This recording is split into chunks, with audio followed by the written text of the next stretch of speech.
The morning sun cast long shadows across Riverside Park as Sarah Mitchell adjusted her designer blazer and checked her watch for the third time. As CEO of Mitchell Communications, she was used to managing boardrooms filled with demanding executives. But taking her 8-year-old daughter, Emma, to the playground felt like navigating uncharted territory. Emma sat quietly beside her on the park bench, her blonde hair catching the light as she watched other children run and play. The little girl hadn't spoken a word in over 2 years, not since the accident that had changed everything. Sarah had tried everything: speech therapists, child psychologists, even expensive specialists from across the country. But Emma remained locked in her world of silence. "Would you like to try the swings today, sweetheart?" Sarah asked gently, her voice carrying that careful tone she'd learned to use. Emma looked up with those bright blue eyes that reminded Sarah so much of her late husband, then simply shook her head and returned to watching the other children. Sarah sighed softly. The doctors had assured her that Emma's muteness wasn't physical, it was psychological, a response to trauma, but knowing the cause didn't make the silence any easier to bear. Sometimes Sarah wondered if her daughter would ever speak again, if she'd ever hear that sweet little voice say "Mommy" just one more time. The playground was beginning to fill with the usual Saturday crowd. Mothers pushed toddlers on swings while fathers helped children navigate the jungle gym. Sarah watched it all with a mixture of longing and sadness, remembering when Emma used to laugh and chatter constantly, filling their house with joy and noise. Then she noticed him. A man in a light blue button-down shirt was kneeling beside the swing set, talking animatedly to a young boy with dark hair. There was something different about the way he moved, the patience in his gestures. As Sarah watched, she realized the boy was signing using sign language. The man looked up and caught her staring. Instead of looking away awkwardly, he smiled warmly and stood up, gently guiding his son over to where Sarah and Emma were sitting. "Hi there," he said, his voice friendly and relaxed. "I'm David Rodriguez, and this is my son Miguel." He spoke while simultaneously signing his words, his hands moving gracefully through the air. Sarah felt her professional composure kick in. "Sarah Mitchell," she replied, then looked down at Emma. "And this is my daughter, Emma." David's eyes were kind as he looked at the quiet little girl.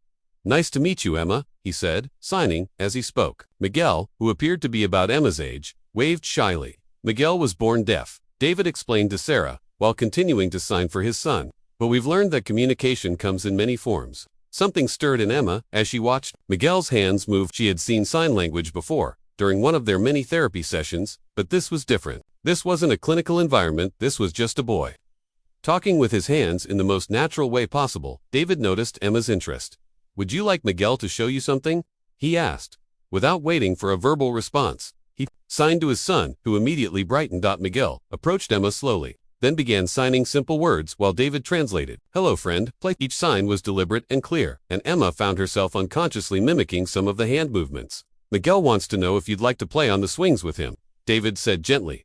For the first time in months, Emma nodded enthusiastically. Sarah felt her heart skip a beat as she watched her daughter stand up and walk hand in hand with Miguel toward the swing set as the children played. David sat down beside Sarah on the bench. "She doesn't speak," he observed quietly, not as a question but as a gentle statement of understanding. "Not for 2 years," Sarah admitted, surprised by how easy it was to talk to this stranger. "Since my husband died in a car accident, the doctors say there's nothing physically wrong, it's trauma-related." David nodded thoughtfully. "Miguel and I understand about different ways of communicating. Sometimes words aren't necessary." They sat in comfortable silence, watching their children. Miguel was showing Emma how to pump her legs to swing higher, using exaggerated gestures that made Emma smile, the first genuine smile Sarah had seen in weeks. "You're very patient with him," Sarah observed. "Being a single parent teaches you patience," David replied with a soft laugh. "Especially when your child experiences the world differently than most. But different doesn't mean less than." As they talked, Sarah found herself relaxing for the first time in months. David worked as a sign language interpreter at the local hospital, and his calm, thoughtful demeanor was exactly what she hadn't realized she needed. On the swings, something magical was happening. Miguel was teaching Emma simple signs, and she was picking them up quickly. Her face was animated in a way Sarah hadn't seen since before the accident. Then it happened. Emma suddenly stopped swinging and turned toward Miguel. Her hands moved hesitantly, at first, then with growing confidence as she signed something back to him. Miguel's face lit up, and he began signing rapidly in response. Then he pointed toward the adults and called out, "Dad, she's signing. She says her name is Emma, and she likes to swing." David and Sarah both stood up, but Sarah's attention was completely focused on her daughter. Emma was looking directly at Miguel, her hands moving as she signed, and for the first time in 2 years, she was truly communicating.